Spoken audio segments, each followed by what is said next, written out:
MQM आजकल form में आई हुई है, सियासी तौर पे बहुत ही एक्टिव है। मुख्तलिफ इलाके हैं जहाँ पे एमक्यूएम के दफातर खुल रहे हैं और एमक्यूएम वाले गरज बरस रहे हैं और ताज़ा निशाना बने हैं बिलावल भुट्टो जरदारी, जिनका इंतखाबी निशान है तीर का। लेकिन एमक्यूएम वालों ने बिलावल भुट्टो पे ही तीर चला दिया है।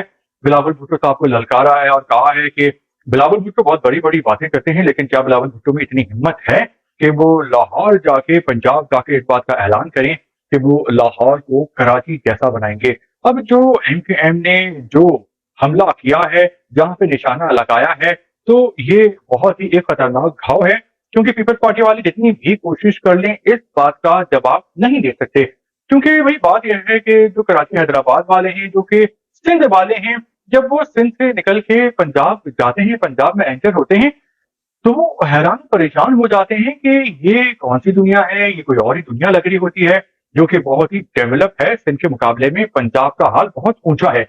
इसी तरह जब पंजाबी और पंजाब में रहने वाले जब दुबई वगैरह जाते हैं, यूरोप अमेरिका जाते हैं, तो उनकी जो सांस है वो रुक जाता है, आंखें खुली रह जाती है कि ये कौन सी दुनिया है। क्योंकि जो दुबई और यूरोप वगैरह का जो मयार जिंदगी है, लाइफ स्टाइल है, वो बहुत ही ऊपर है, बुलंद है, शानदार है।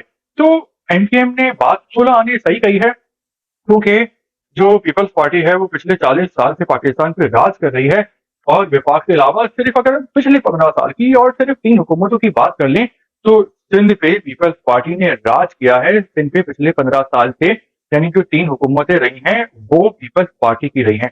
और अगर हम सिंध में देखें तो बुरा हाल है। यहाँ पे नौकरियां नहीं है, यहाँ पे महंगाई है, यहाँ पे गंदगी है, यहाँ पे लॉ एंड ऑर्डर नहीं है, और जो आगे का आवा है वो बिगड़ा हुआ है, जो सड़कें हैं वो टूटी हुई हैं, हर तरफ गंदगी नजर आती है। और जो पीपल्स पार्टी है उसने काम में बहुत ही कमी की है, ज्यादती की है।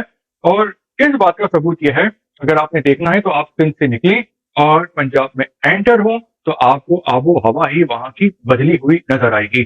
तो अगर इस बेस पे पीपल्स पार्टी इलेक्शन लड़ेगी, तो पीपल्स पार्टी का जो है वो हालत हमें काफी टाइट नजर आएगी, खराब नजर आएगी।